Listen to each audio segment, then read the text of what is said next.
they don't have some number of Goblin Pile Drivers. Or you can Crusade through it too, right? I mean, it's probably better than other cards he has in his deck. Yeah, yeah, for sure.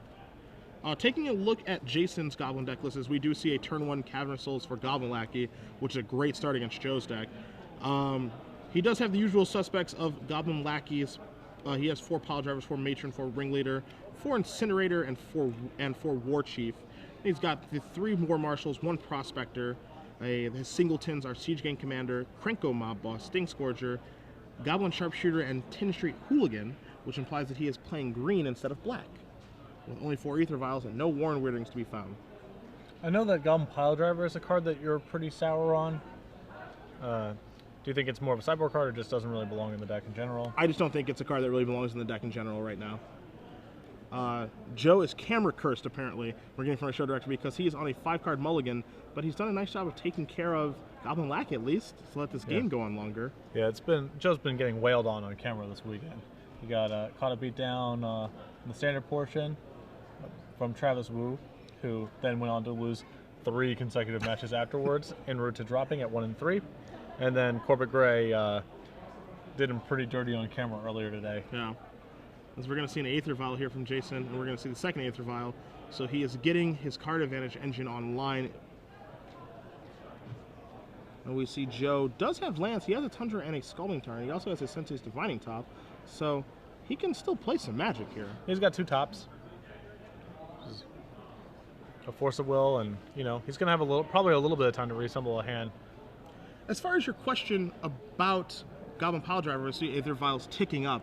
The reason I'm not a very big fan of it in Goblins right now is that for the popular decks in the Legacy format, Rug Delver, you could say Maverick, and Stoneforge decks, it's just really not very good against those particular decks. It's great, if there's a lot of Merfolk saturated around, but even if there's other aggressive decks, Pile Driver is really not where you want to be. Yeah. Goblins is a grindy deck. It's not, it is a deck that can put you away fast with Goblin Lackey, of course, but those draws are relatively few and far between, excuse me. So Joe's going to get a basic island and spin the top.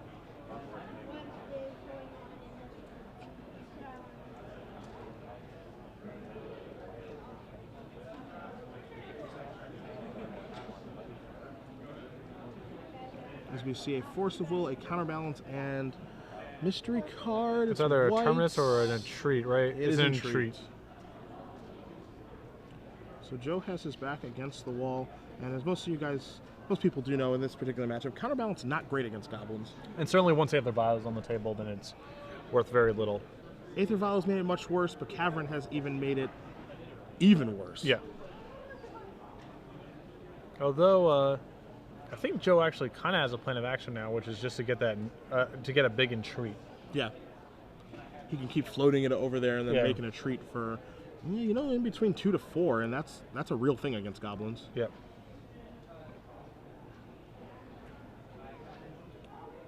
So we're going to see another Sensei's Divining Top. And Joe's going to pass the turn without playing his Tundra into Wasteland.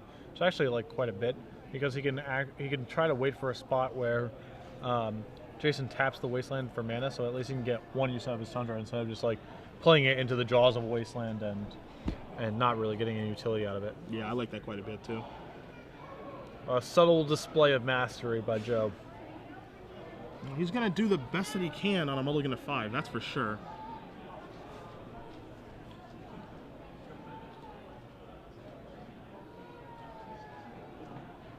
And Jason is just content to pass back and let his vials do what they do. Keep in mind also that Joe does have 1 Detention Sphere in his deck, so if he were able to find that right now, that would be huge. Joe with 2 Entreats on top. And he just passes the turn back, so we are going to see a Mogg War Marshal here. A couple copies of this card throughout Jason's main deck. And this card is exceptional in any sort of creature matchup. Yeah, unbelievable, really. Yeah. How good it is. It looks like it wouldn't be that good at all, but it really is. As we also see Vial for Goblin Pile Driver. So we're going to lose the War Marshal here. Interesting thing about Cavernous Souls with War Marshal, you can't actually pay the Echo with Cavernous Souls.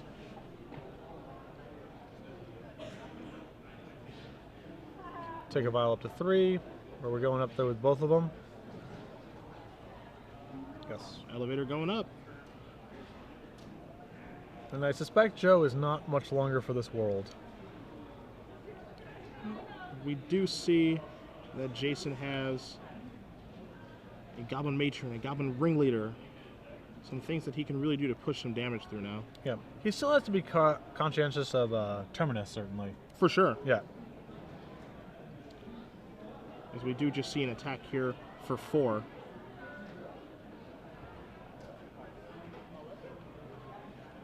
Yeah, it's something that you just don't want to get ruined by on this mulligan to 5. Yeah. You know, this turn he could have, you know, vialed in a Matron and then vialed in a Goblin War Chief. But, you know, if he gets blown up by Terminus, it's pretty ugly. Yeah. As we do see a Goblin Matron get vialed in. And we're going to find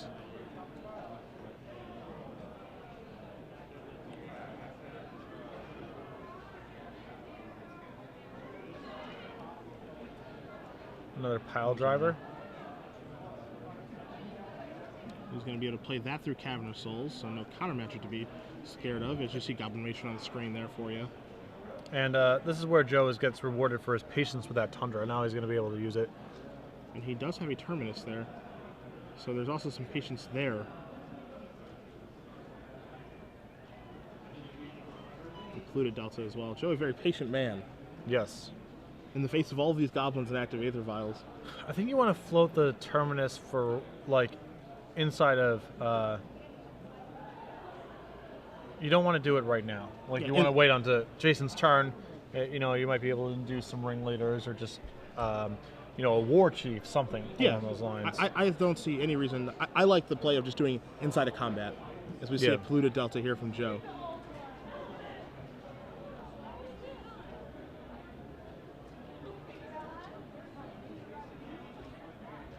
So yeah, I assume we're just passing back here, and now it's time to see exactly how disciplined Jason wants to be about playing around Terminus. I assume that we're just going to... I mean, if I'm in Jason's position, I'm happy to just attack as my first action after drawing, because, I mean, we have lethal on board here. Yeah, this is lethal attack. There's no reason to move in and get your cards removed. I mean, Goblin Ringleader is an unimpressive 2/2, but you'd still rather have it than not have it.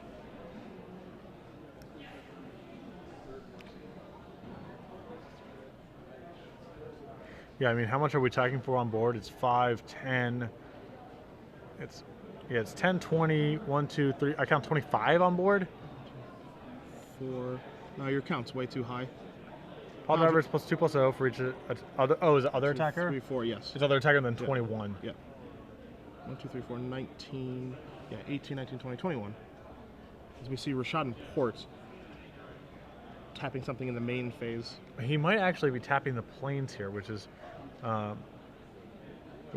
pretty awesome because it forces Joe to Terminus right now if he's floating on the top of his deck. Sure. And now he actually gets to attack with his Ringleader, so that's... I mean, Jim Davis... worthy player right there. Yeah, yeah, that was impressive.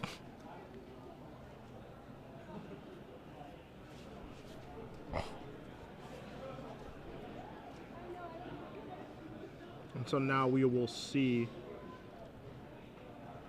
Goblin Ringleader reveal one more, which is Aaron Mesa. So Krenko, Goblin Couple threes, not bad to hit right here. And a War Chief as well. You're going to see War Chief get vialed in.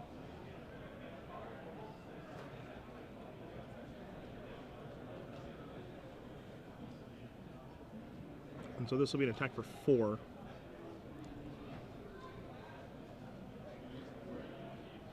So I assume we're going to be cracking that Delta and getting rid of our redundant top here. Yeah, looks to be the case. Go get another basic.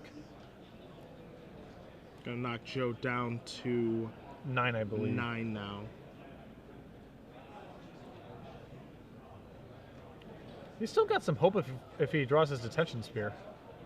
I think he's doing relatively well given the circumstances. Yeah.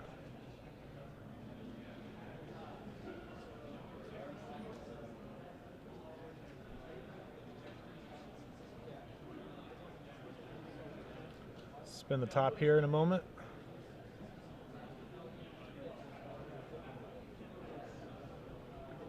Another top. Basic Island, and is that Snapcaster Mage? I believe that is Snapcaster Mage. Snapcaster Mage is not bad here either. Just gets to plow the War Chief, block the Ringleader. See, Joe can still take the opportunity to play that. Okay. Yeah, so now, he's content with that getting blown up by Wasteland. Right, because he wants to be able to Snapcaster Plow and spin his top. Sure. So I assume we're going to top off of this. No top at all. I'm a little surprised by that. Yeah, that seems just like a free activation.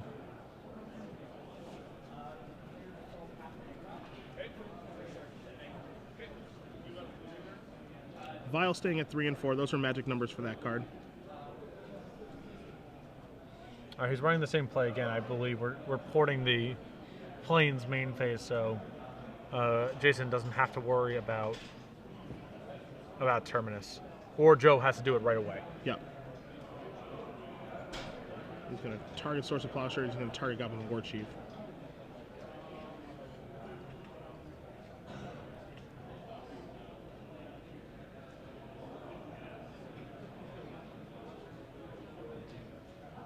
And so now this is going to give Jason the opportunity to activate Aether Vial for 4 to put Krenko into play to make hasty goblins if he wants to.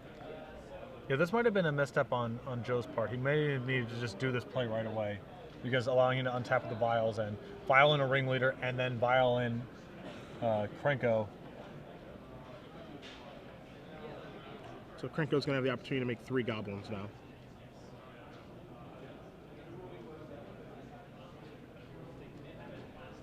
As far as other goblins, the 3-drop that he has in hand, Jason is a Gem Palm Incinerator. As you see War Chief get plowed.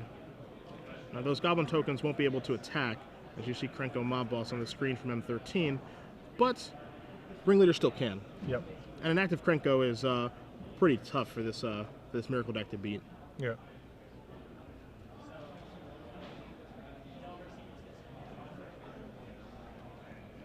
I bet Joe cannot wait to cut these counter spells out of his deck. Yeah. Get these Force of Wills and these counterbalances out of here. So we see an island drawn for Joe. Counterbalance, Divining Top, and is that another Divining Top? I think that's what that is.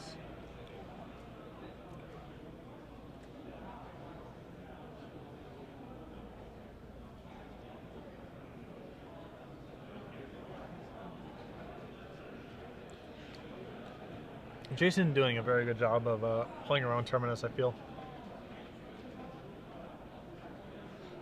He's trying to put enough into play to pressure Joe to induce it, but not so much that if Joe were to have it, that he would be stuck without enough of a follow-up. Yep. He's doing a nice job of making it so it's not backbreaking. Like you said, a very grindy matchup.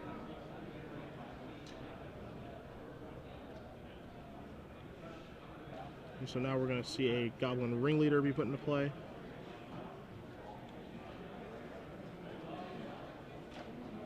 Let's see, War Chief, Matron, And that should do it. And War Chief. Not bad. Making Magic look easy. War Chief's going to come in. I think we're going to see a Krenko activation, or we can just see it attack, actually. All right. And that's it. So Joe tried to fight through a mulligan of 5. He did find a Terminus, but in the end, Goblin, an aggressive deck with a lot more card advantage than it seems, able to take it down. Yep. Now onto the sideboard, where Joe has a bunch of fancy action. A lot of singletons. He's got a Seal of Cleansing, a Disenchant, a Sphere of Law, another Detention Sphere, a Puffery Nodes, a couple Bane Slayers, an Enlightened Tutor, some Red Blast, another Force of Will, 2 Relics, a Rest in Peace. This is a real nice, the sideboard sampler. What can't he do? Right. Build your own at Applebee's. Or just don't ever eat at Applebee's. Either way, it's fine. I'm taking a look at Jason's deck list here. 3 Relic Progenitus along with a Graph Trigger's Cage. I don't think we're going to be seeing either one of those. 3 Angel of Despair. That's not going to come in here. That's for show and tell, ladies and gentlemen. 3 Pyrokinesis, not so much. 2 Red Elemental Blast, completely reasonable. They're not great here, but they're okay. A Pyroblast, again, just okay. And then 2 Crozen Grips, which are actually pretty good here because of Sensei's Divining Top. Not so much about Counterbalance because Counterbalance is not very good against goblins. Plus, you might want to hedge against Moat or any other destructive enchantments that Joe may have. Yep. You know, we know that Joe doesn't have Moat. We do know that he has Detention Sphere. Jason didn't see either card, but he could board in Crozen Grip. And realistically, I think that Crozen Grip is perfectly fine to sideboard in against this deck. Yeah, I mean, in the dark, certainly. And in the ad, I mean, it is possible for Counterbalance to be good against you, even if, you know, in the absence of Cavern or Aether Vial, it can still have its moments. And I'm sure he has some situational, like, anti-creature goblins he can easily cut out of this deck. So I would expect those cards to come in as well. But yeah, I think Joe's going to be bringing in his Proffery Notes, his Sphere of Law. I wouldn't be surprised to see him bring in Enlightened Tutor plus Seal Cleansing to give another answer to Aether Vial early on in the game. And then some Baneslayers. Seal the deal. Your favorite card? It's not, I mean, I like, it has its charms. I don't particularly like it in play against me. It has its charm. I'm glad Joe went upstairs. I mean, in the game state we were at when he beat me with it, Sarah Angel would have killed me. So he didn't really need a Baneslayer me, but I'm glad that he, you know, decided to get a little fancy, you know. Oh, only you, my friend, only you. It has its charms. Yeah. 2 of them, in fact. Hey, good card. Also, I think one of my favorite things about here, Joe's deck list, is just he wrote down just on the deck list 2 Baneslayer. Like anyone's gonna get confused. Yeah. Baneslayer Angel, name of the card, but just 2 Baneslayer in all caps. I mean, do you think you bring in Baneslayer here? I mean, like you said, the matchup isn't really like about life gain or that sort of thing. It's more about your board presence and card advantage and the grind. It's okay. It's not bad or anything. I think the way that Joe's going to win his games is with Entreat the Angels and Jace. Like, Baneslayer's all right. It's quite a big investment for a deck that can really mess with your mana with Wasteland and Rishadenport. That it's going to be like kind of tough to just be able to have the chance to windmill slam that. And even if it does get into play, it's a card that Goblins can actually deal with because of Sting Scourger. Not saying that he's going to leave that in, and also because of Gem Palm Incinerator, which he likely will leave in just because it does cycle. So Joe has 11 counters in his deck, 3 Force of Wills, 4 Counterbalance, we can roll that in, 3 Spell Pierce, and a Counter Spell. Do you think the non-Force of Will counters get cut from his deck? Yeah. I wouldn't want any counter magic here. I mean, I think Force of Will can still do some work against Aether Vial, but yeah, the other counters certainly do not seem worth keeping in. Yeah. This is a deck that it just does extremely well against counter magic. That's just really all there is to it. Yeah. I still think the threat of Aether Vial is such that you want to keep in some number of Force of Wills. I also don't think Joe has enough like reasonable cards to bring in. Like Seal, I would say Seal Cleansing, but not Disenchant because we have an Enlightened Tutor, brings us to 2. Sphere Law 3, Detention Sphere 4, Proffery Notes 5, Baneslayer is 6, 7. That's a straight. And then we can bring in another Force of Will and that's 8 slots that we free up that way for 4 Counterbalance, 3 Pierce, 1 Counterspell. I'm okay with that as long as it makes it so that his deck composition still has. Actually, he's going to be boarding out Counterbalance, so never mind. Forget it. I was going to say I want to make sure his composition will still be able to reveal the Counterbalance, but he should just be boarding those out, so it doesn't matter. Yeah. He's basically turning into a board control deck. Yes. Because the counters are stanky. And we called it a stink machine. Yeah, stink earlier. machine. It's a machine of stink. So what were you referring to? I overheard the booth when you were like talking about some deck, the best of both worlds. Oh, Brian Hawley's band deck that we covered last round. He's basically a mashup between a Stoneforge deck and a Maverick deck. Mm-hmm. And basically, what Joe Bono and I thought is his deck is a Jace deck that's not the best Jace deck. You know, that's either a Miracles deck or a Blue-White Stoneforge deck. And it's a Knight of the Reliquary deck, but it's not the best Knight of the Reliquary deck either, which belongs to Maverick. Because Maverick has, you know, Maze of Ith and all the other Horizon Canopy, all these other lands that make Knight of the Reliquary so good. So it's a deck that uses concepts from both decks, but it doesn't do any of the great things as well as the actual decks do. That's all. I think Joe is somewhat aggravated by the amount of time that Jason is taking his sideboard here. It's a long time. Yeah, I think we're past the 3-minute Yeah, mark. it does only take 3 minutes, so.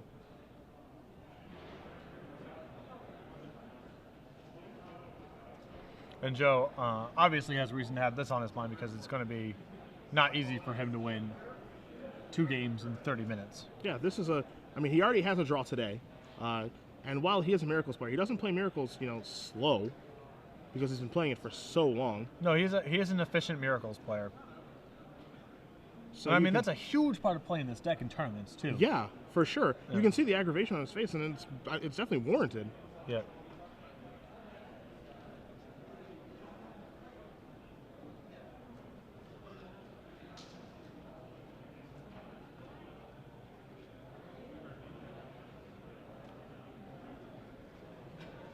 So Joe getting ready, just again back against the wall, down a game, and needing to piece together 2 wins in 30 minutes here. Well, there are cards capable in Joe's deck of doing that, and Treating Angels is a game stealer and a game closer very quick. Yeah, I mean, he killed me pretty fast with Entreat. Okay, and Jason was given a slow play warning. Okay, so the table judges there are on it. All right, Joe's keeping 7. I guess we're in the process of resolving the slow play warning.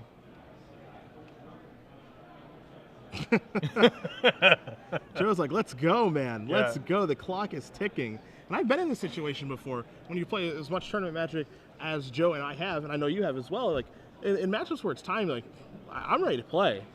Yeah, I don't have a ton of experience in that sort of thing, to be quite frank. Yeah, I've played varying ranges of decks, and when time is a thing that's definitely important. It's a big deal to me. I'm on it the entire time. So I believe the head judge is now being called over. Certainly, something.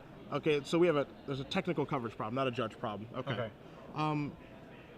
Just as far as there are a lot of situations as we wait for this match to begin where people are uncomfortable, calling over a judge for slow play or something like that, And I know that in a PTQ I was playing here locally, Zanebag, this was during the Callblade Deceiver Exarch Splinter Twin deck. Mm-hmm. Just the most miserable standard deck of all time because it was just way too good. Yes. Zame sat down every round because he was super well tested for this tournament. He said, "Hi, my name is Zame, and I just want to tell you beforehand that I'd like to play at a very reasonable pace because the mirrors for this format take an incredibly long time.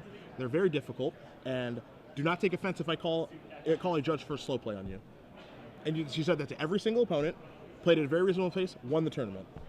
Okay. And he just avoided, any slow play or offending anyone or anything like that. So I thought that was really cool that he was doing that the entire tournament and then had success doing such a thing. Sure. I'd be annoyed if my first words out of my opponent's mouth were, "I'm not going to hesitate to call a judge on you." He was very polite about it. He was very polite about it. I guess as polite as you can be in that circumstance, right? As we see 1-mana artifacts here from both players to begin the game. All right. Joe looking at fetch. Is that fetch, entreat, volcanic? And he did spend top on his upkeep to make sure that he found what he was looking for. He does find a basic plains. We see Aether Vial tick up to 1 for Jason. Aether Vial plus Cavern again, so whatever counter spells Joe has left in have definitely gotten now are worth effective 0. No mas. As we're going to see a Mog War Marshal here from Jason. So now we're definitely just trying to get Entreat online, I assume is just our plan this game.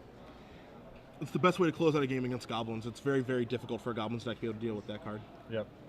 2 angels even is very difficult.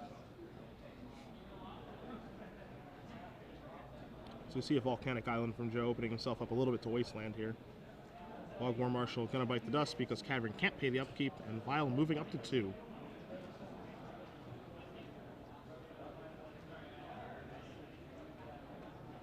We do see a third land here from Jason. It's actually the third Cavern of Souls.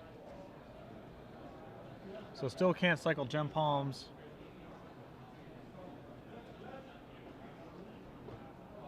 Can't pay his upkeep on his War Marshal. Yeah, just yes, sir.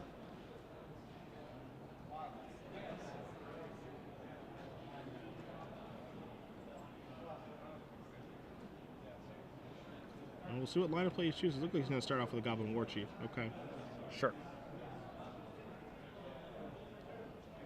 And we might see an Aether Vial activation here, too. I think Joe has Vendilion Click in his hand, so it wouldn't surprise me if Joe responds to the activation here. It looks like all of this is going to happen. And Joe said, I'm going to draw a card. Disposable, yeah, that seems good. I'm going to kill all your things.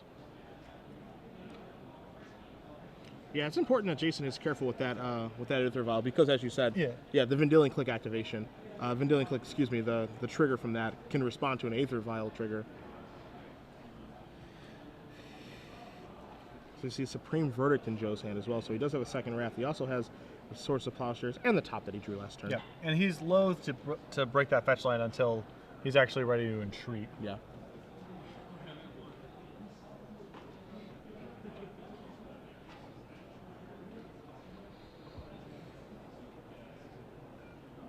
Sweet Joe tapping the non-basic here for the Sensei's Divining Top to, again, play around Wasteland as best he can. The red mana in his deck is only for sideboarded Red Blast, so. You're going to see Aether Vial tick up to 3. You do see Jason's hand. All right, so. We're going to have a draw step effect here with Vendilion Click. Since he's already exposed to Wasteland here, Joe's willing to get the Tundra. Start to overpower it a little bit. Yeah.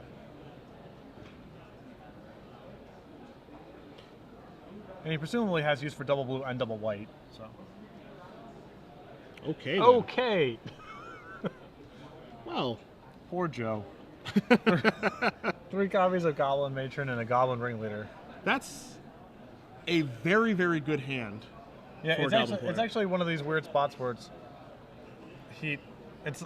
like barely even worth. All these cards are disasters to the point where it's actually barely worth clicking any of them away. Yeah, you know, if he clicks away Goblin Ringleader, for example, and Jason draws into a land, then he just he just files in Matron, searches for the Ringleader, and casts it through Cavern. So this is a rough situation here. This is. Like, I actually think there's some, yeah. Like, if you can't stop everything, you might as well jam them on mana a little bit, right? What do you mean? Explain. Like, there's no way that taking any one of these 4 cards makes any appreciable inroads in Jason's ability to, like, get a bunch of card advantage or a massive board. But at least his action's a little slow right now. There's some amount of risk of giving an extra draw that somehow improves his velocity. Sure. Yeah. So I mean, basically, your basic argument is just don't take anything there. I just don't I don't know where it gets you by taking something. Yeah, it's weird, right? His hand's actually so good that it's not worth taking anything. Yeah. I don't know. Maybe that's wrong. You're just supposed to take the Ringleader and whatever. But no, I think it's pretty tough. I think as we see, Jason drew, I think, one of the only bad cards in the situation, which is an Aether Vial. And we're going to see Jason Vial in Goblin Matron. Not sure what he's going to search for here.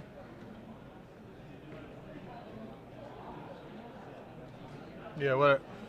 Because if he draws a land, it's a complete disaster. Yeah, because he just gets to go Matron Ringleader that turn. Yeah, and then it's just a complete and utter disaster. Yeah. At least, if you leave his hand the way it is, you can bleed out some amount. Like, the Supreme Verdict in your hand goes up in value a lot. Sure. Because it's going to take Jason a long time to actually amass a board that is able to threaten real damage, and then you can Supreme Verdict everything away. Yeah. So we're going to see Goblin Pile Driver here.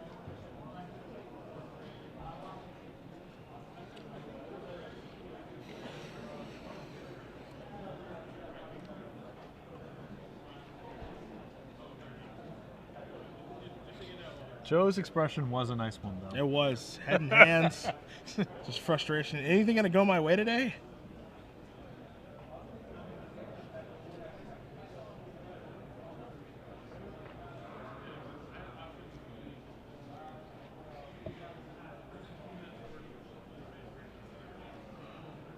Ooh, we got a portent. Ooh, finally. Yep. We thought we'd see it last time he was on camera against Corbett Gray. Well, we do have a portent here from Joe. Card not often seen. Yep. May get cast here. Strange that it's found. It's quite good. Quite good in Miracles, and I don't think good anywhere else. Yeah. I mean, the big upside to it is having another cantrip that you draw at your opponent's upkeep. Correct. So you can actually trigger miracle stuff off of it. Yeah.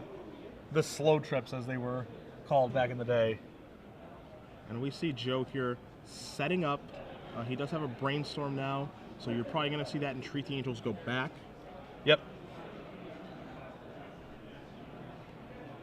He just has to make sure, basically, he doesn't get beat up too bad here by Goblin Piledriver. Yeah, I feel like his plan for this game needs to be, knowing what he knows now about Jason's hand, is to bleed out enough of Jason's action where Supreme Verdict sets him back quite a bit in terms of his ability to like fire back with a lethal board, and in the meantime get a big entreat and close the game out quickly. Yeah, within that window. Yeah, Sure. he'll have like a small gap of time where he can presumably go Supreme Verdict you, weather the storm, hopefully keep the Source of Plowshares that's in his hand to like deal with the leftovers, big entreat, and win the game quickly. That seems, I don't know if he can do it. Jason's hand's obviously very good, but it's at least a path. So this turn, you see Jason leave the Aether Vial at 3. I'm not in love with that play because he does have 2 Goblin Matrons in his hand. I personally would want to be ringleading this turn, so I could cast my Matron and then Violin Ringleader. Yep. I mean, he may have another line in his mind set up that I'm not seeing. Yep. The risk here is that if Jason just kind of fills around too long, playing around the Wrath effects, a big entreat just can blow him up. He might not have enough time to close the game out. Sure. So we see Piledriver get through for 3 here on Joe. Could not be blocked because of the pro-blue clause.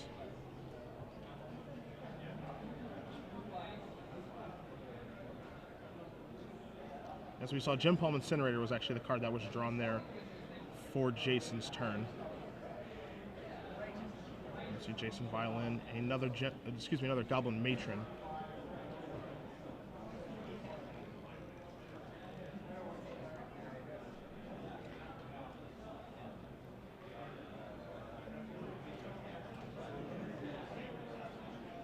I have to assume we're getting a ringleader here. Yeah. Yeah, and if that was the plan overall, I would have liked to see the Violet go up to 4. Right. You still do everything this turn. Yep.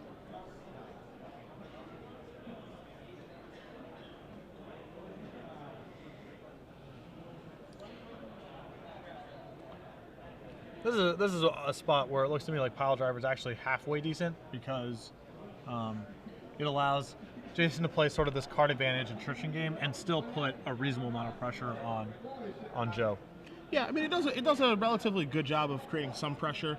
The problem I found basically is that it's very easy for Joe to just break it up if he wants to. There's a Source of Plowshares in Joe's hand that he's just opting not to cast. Well, I think Joe is hoping that the Supreme Verdict is what he can lean on and then use the plow to deal with some of the follow-up to that. Sure, something that slips through the cracks so he doesn't have to vert away his own angels. Yes. Sure. Because, yeah, basically Entreat and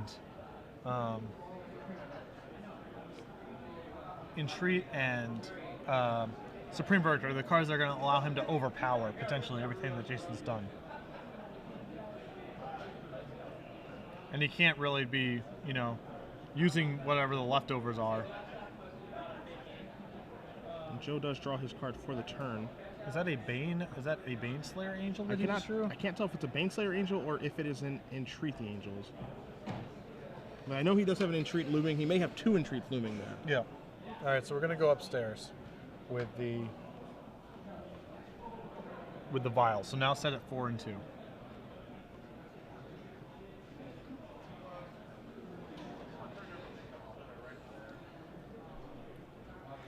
All right, ringleader. No. Yes. Siege gang. Yes. Tin can man. So I call him Ting Street.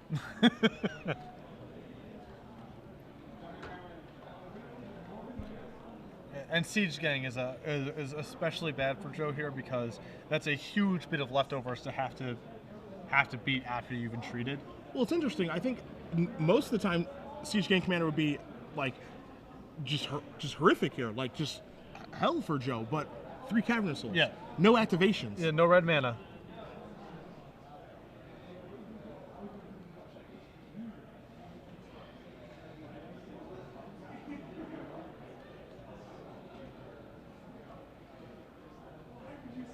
Here we come with these guys and the trigger on Goblin Pile Driver. We're going to see if Joe will let that resolve or if he's going to Swords that. Or if we're going to see Entreat the Angels. And here we are. Okay. And with the Miracle in the stack, Joe is going to sack his Polluted Delta. He's going to lose the Sensei's Divining Top here. Yep.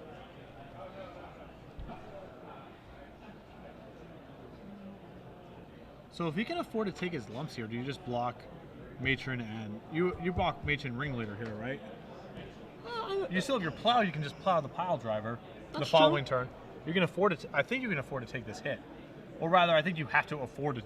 You can't trade off one of your Angels. It represents too much of your some resources in this game to trade off with a Pile Driver. It really also depends on what that card is in his hand, because let's say, for instance, that is a Baneslayer Angel, as you said, then he can take his punch in the face from Pile Driver and let it through.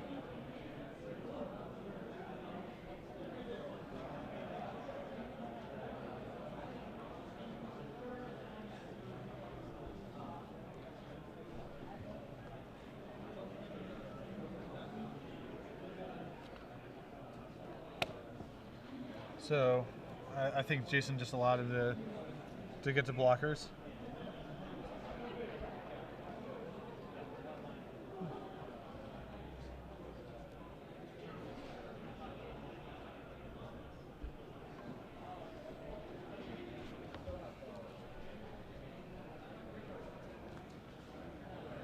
And so now we'll see some blocks. Yeah, I assume. Yeah, okay, he's just going to clear off here.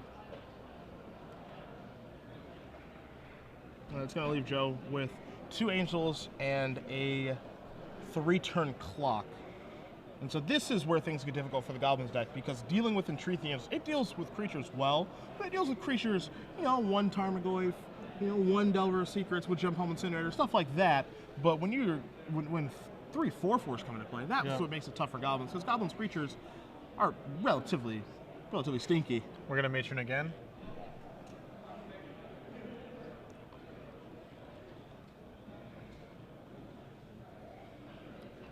And we're still sitting on our Supreme Verdict here, so we can hit a few times and then Verdict if things get too bad. Yeah, in case anything goes real bad. Also, what's nice is, obviously Jason's bringing in a bunch of Red Blasts and Disenchants, and it really looks like Joe's de-emphasized those parts of his deck. Yeah. He's leaning very heavily on his white cards. He really is.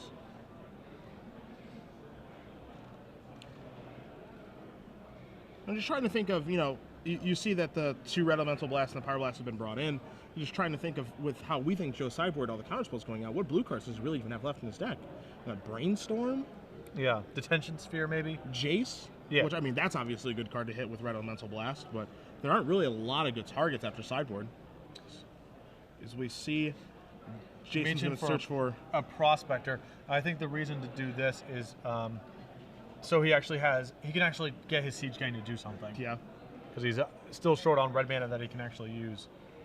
And so we see Joe come across for 8, and if I've identified the card in his hand correctly. Is that a Sphere? No, I think that the other card in his hand right now is an Entreat the Angels, where you can just make. Okay, never mind. It's the big angel. It's an angel party. Patrick, say hi again. It's been a while since Joe, come on, man. It's been a while since you two have seen each other. As we are going to see Jason move his Vial up to 5 for Siege Gang.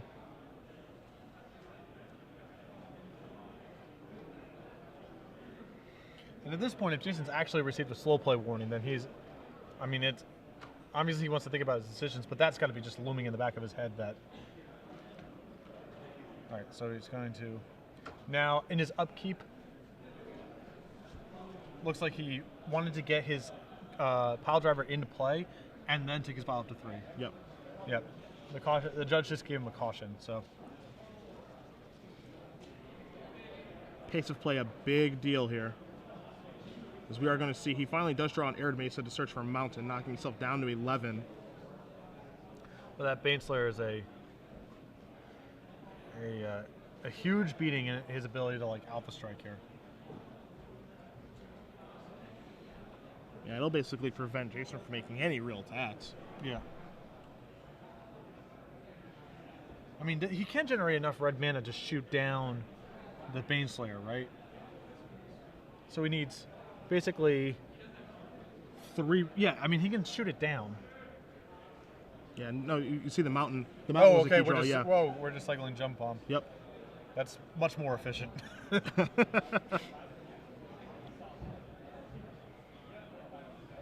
Now it looks like we're going to see a Skirk Prospector here as well. I have a feeling this is going to induce the...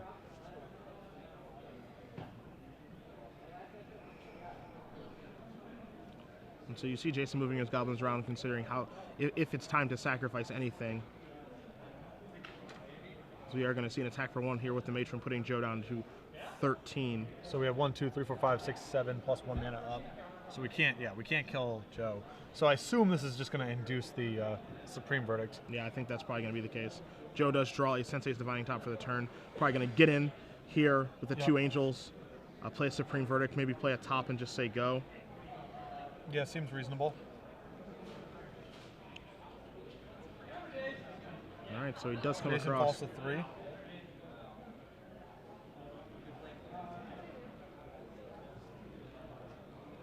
And Joe checking, am I dead? Am I not dead?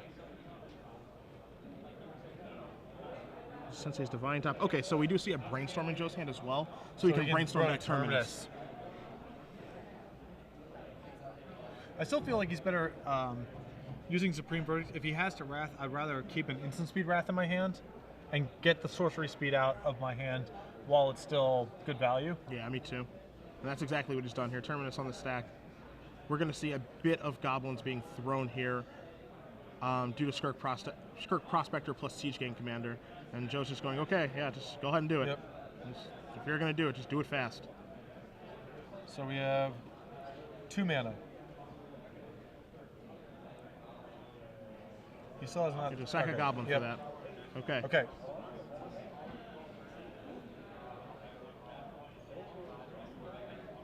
Yep. And 2 sack mana, another goblin. sack a goblin. It doesn't matter which one. All right. Yep. All right, so we're going to shoot Joe down to 9 here. And now our boards are cleared. Jason is left with a Krenko and a Tin Street Hooligan. Correct.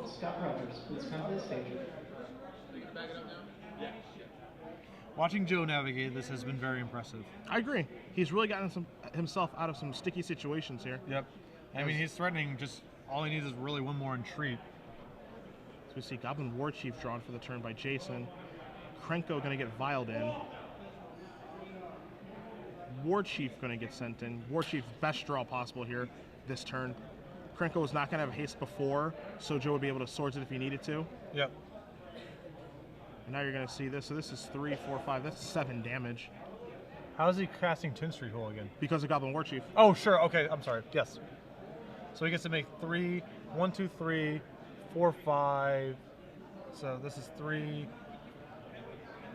So he's going to make 3 goblins, and he's going to get to attack for 7. So that's going to put Joe down to 2. But he's empty-handed now, and Joe has Brainstorm Terminus. I mean, correct. So Joe is still okay. Yep. But again, whatever Joe's going to do, he's going to have to do it in a hurry. Yep. Not only does he need to clear up these goblins, but he needs to find a win condition. He needs to find one quick.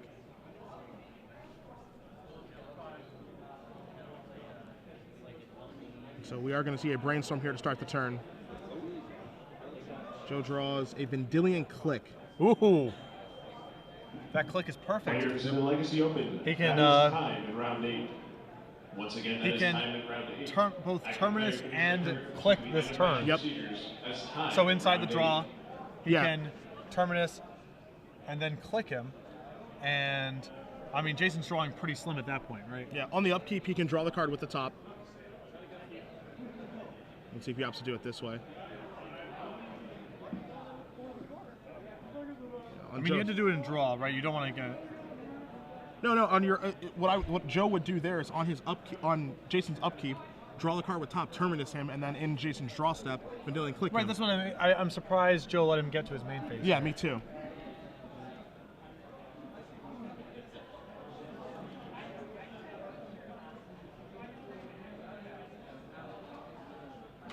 He's going to rearrange with top just to make sure. Okay.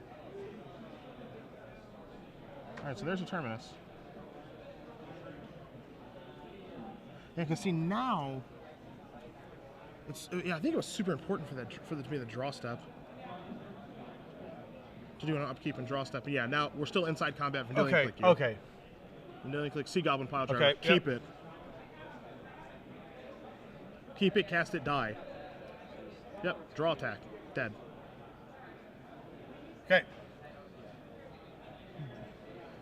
Joe takes game 2.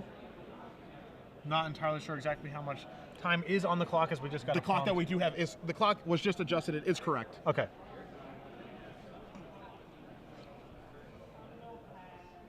So we are going to be going to a third game here. Both players, 10 minutes left. They both do have a draw. A second draw will knock both of them out. So pace of play, very key for this match.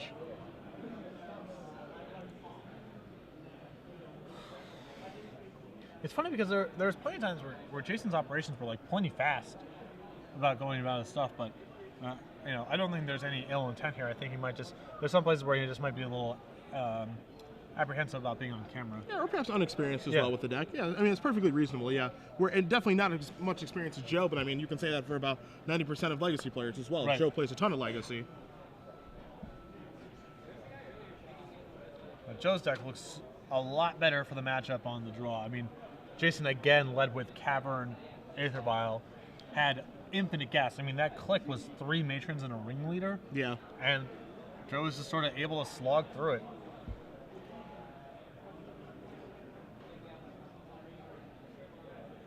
Even if Joe doesn't take that match, that game one was very impressive. It was a very well played game by Joe, without question.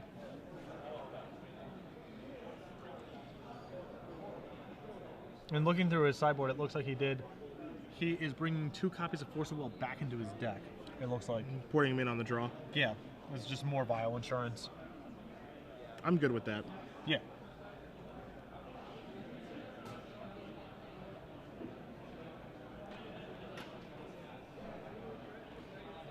And this is something where the counterbalance deck from a couple of years ago would definitely be doomed in this situation. Yeah, absolutely no chance they're winning the game in 9 minutes. Yeah, that deck did a nice job of controlling the game. It just had a very hard time of closing out the game. It was reliant on Tarmogoyf to do that, which is a card that a lot of decks could answer, but it couldn't really answer the third one or the fourth one. Whereas with Miracles now and this take on counterbalance, Entreat the Angels closes the game so fast. Yes.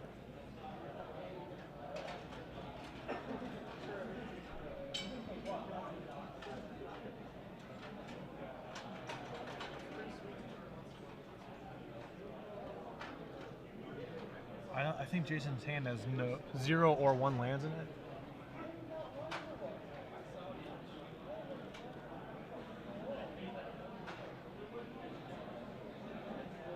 He has a cavern. He has a cavern. He just has a very good start.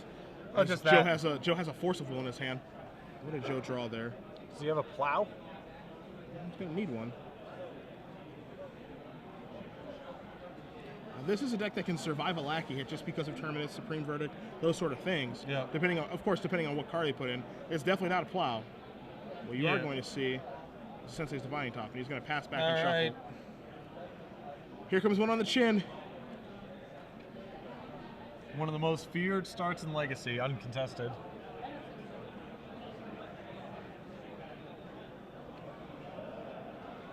We're going to see Goblin Matron be put into play. Assuming given what his development is like, we're going to get a pile driver here and cast it. Yeah, that's what I think as well. Gonna try to get him dead. Get a Siege Gang Commander. Didn't see that one coming.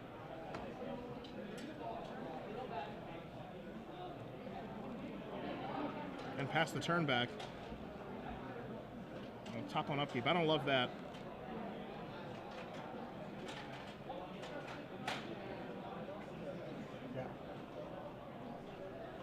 Swords.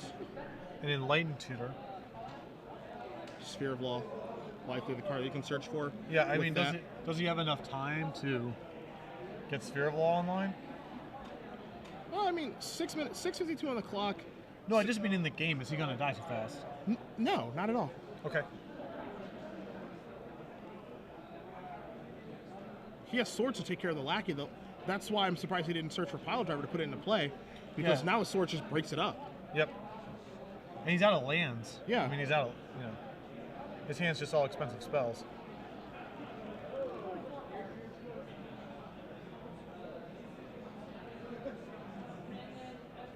There's another 4 mana. I mean, He may have drawn a Rashad in port. Yeah, oh, he that did. is a port. Okay.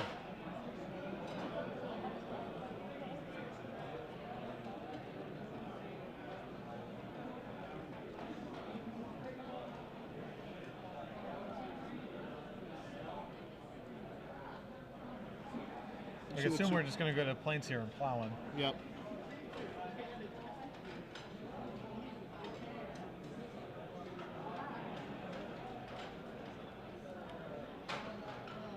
I'll take care of the lackey. Matron comes in across for 1. But I think he has another matron he can play, but He does have another Matron. He also has a Jump Home Incinerator as well, but it's likely going to be Matron this turn.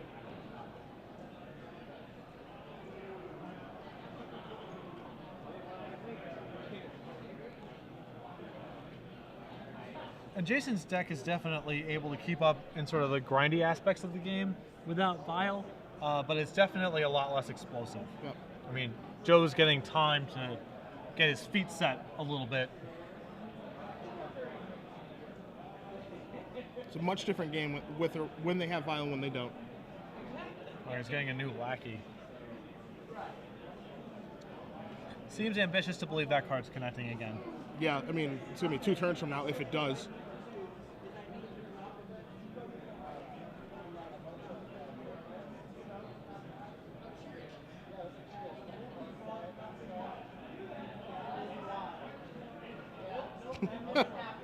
Okay, yeah, you can't cut your deck again. Jace, Flooded Strand, and is that Terminus or Entreat? It's one of those miracle cards. We're going to see Flooded Strand drawn for Joe's turn. Come into play.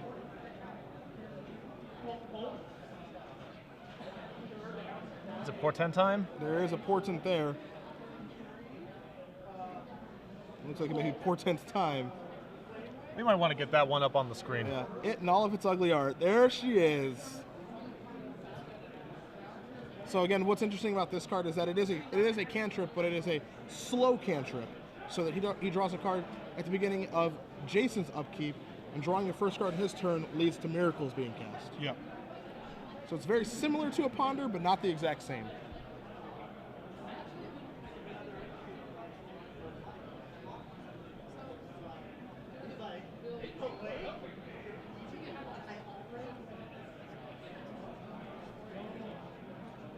And so now Joe will draw his card off of that. Yep. I believe we just drew another lackey. So we've been in for 2. We'll have a life update for you guys in just a moment, but we are going to have some lackeys, at least one, potentially a second one. Nope, he's going to leave up We're for gonna Rashad in port. Yep.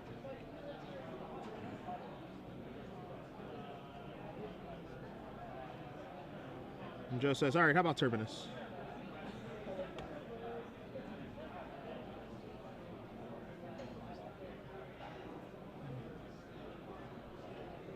Yeah, that's the card you draw for the turn. Yeah, we're good.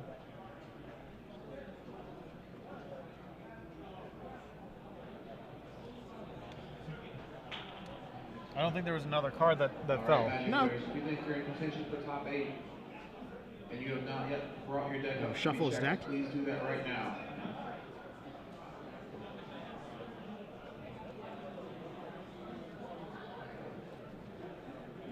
I'm very confused by this. They're having to shuffle some of his deck, but not all of it.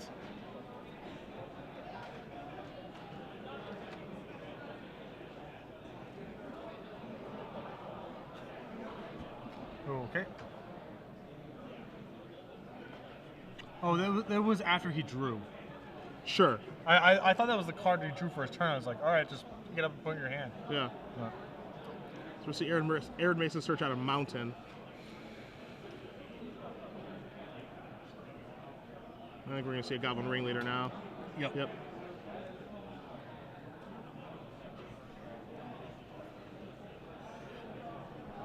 So Joe is going to get the opportunity to shuffle Jason's deck, and now reveal for Goblin Ringleader. Gem Palm. So Gem Palm and Pile Driver going over. Yep. And this is again, Jason's doing he's obviously up a million on cards, but without Vial, he's not deploying these things efficiently, so he can just get. I mean, Entreat would just bury him. Yeah, without question. His board presence just isn't very good. Yeah.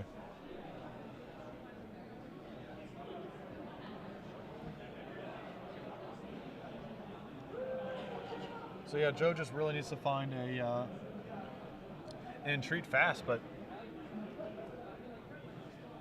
You see swords, you see island, you see swords. Right now, Joe is just looking for a brainstorm. He would have put the Entreat in his hand back.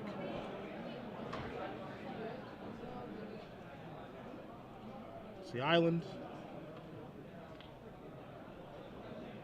Joe gonna sacrifice this. Yep. He does have the plows are not very good right now. Yeah, the plows aren't great, but the Baneslayer in his hand sure is. Yeah. Joe passes it right back. Yeah. So we're going to see a mountain here. Gem Palm Incinerator not going to get the job done right now. The Siege Gang that Jason did search for earlier, probably going to see that come into play. Yep.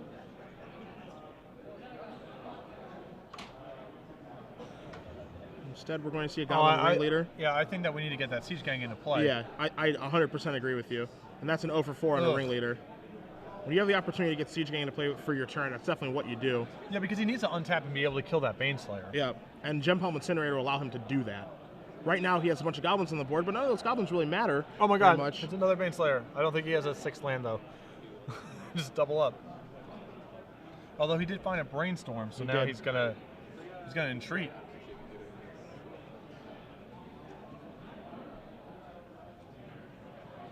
Joe draws his card. Joe draws from Dillion Click. A good draw there. Baneslayer, yeah, you're free to serve. 15 up. And we're going to see Jace the Mind Sculptor bounce the Lackey. It's going to go down to 2 counters. Lackey's not going to get the chance to hit him. Yep. Jason's going to pass back. And Joe is racing. Yeah, Joe's happy to play a tempo game here.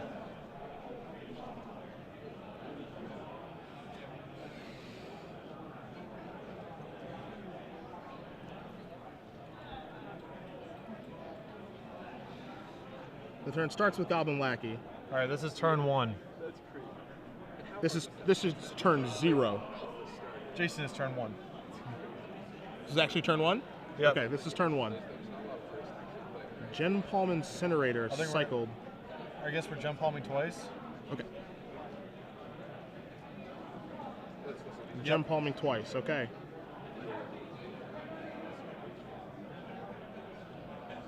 You see a Wasteland as well with no targets.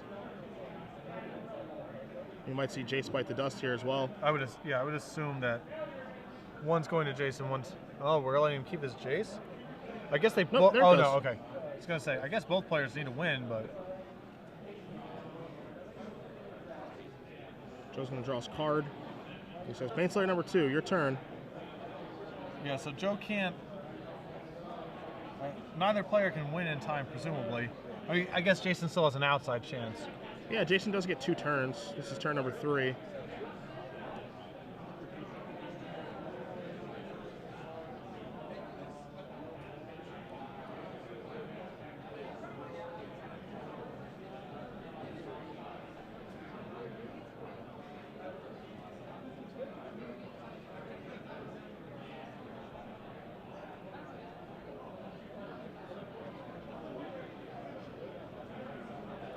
Jason taking his time now.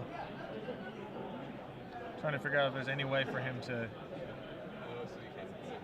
I mean, if he's still got Sting Scourger in his deck, that wouldn't be terrible here. No, it wouldn't be bad at all. To see Goblin Matron search through.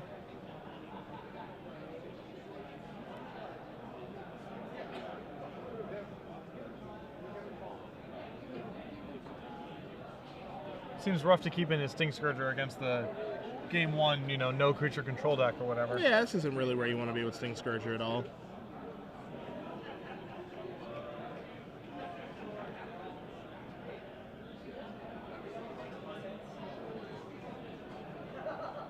We're going to see War Chief here. And go. We'll go to turn 4. Joe going to spin top on upkeep.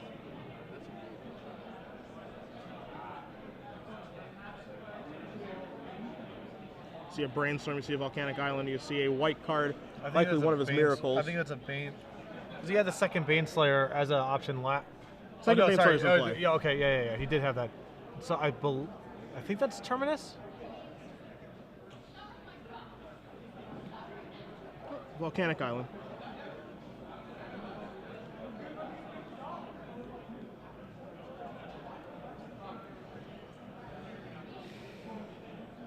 If that's Entreat on top, I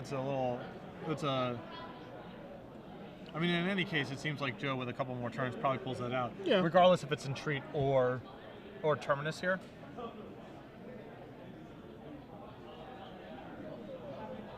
Jason draws another Rashad Port.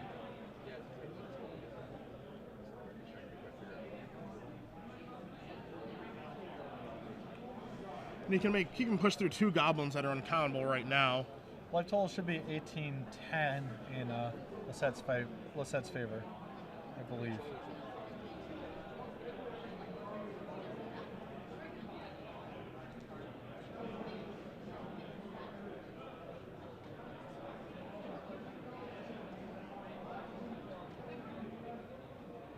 So Jason doing the math here on his final turn of the game.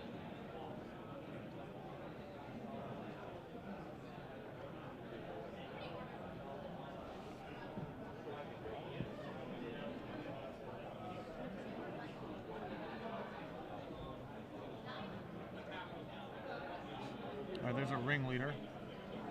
You see a War Chief, a Krenko, a Scalding Tarn, and a Wasteland.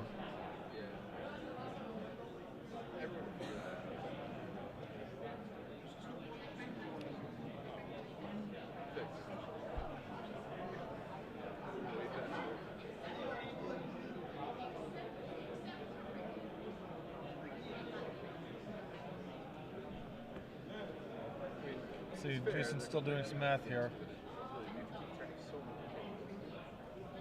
I'm pretty sure either White Miracle card blunts a lethal assault here. Because he can put something in, he can either Terminus or put something in front of the pile driver, and everything else is an attack he can digest. 1, 2, 3, 4, 5, 6, 7, 8, 9, 10, 11. 1. So 1, 2, 3, 4, 5, 6, 7, 8, 9, 10, 11, 12, 13, 14, 15, 16, 17, 18, 19, 20, minus 3 blockers. If I'm looking at this correctly, I believe if it's Entreat, Joe goes to exactly 1.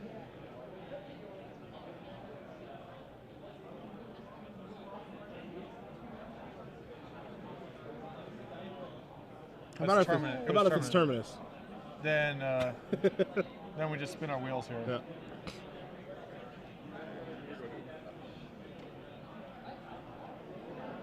Yeah, I think Joe's, you know. Yeah. Joe's basically saying, I would almost certainly win this game. Yep.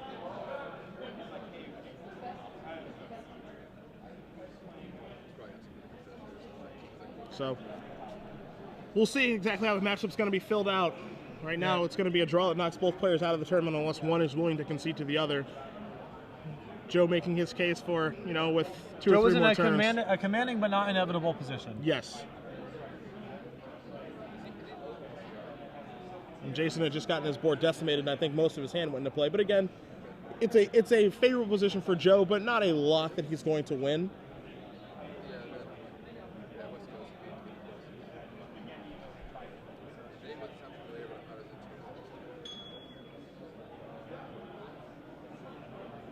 Not sure what the conversation here is exactly. We'll be coming to a result shortly, either way.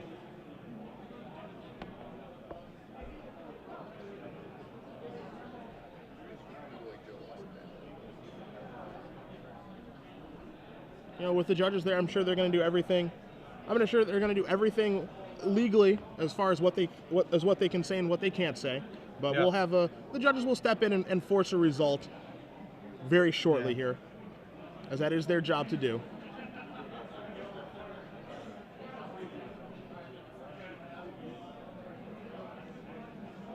And looks like that's a draw. Yeah, it looks like it is going to be a draw, which will eliminate both players. Neither player will make the top 8 and get the match result filled out. So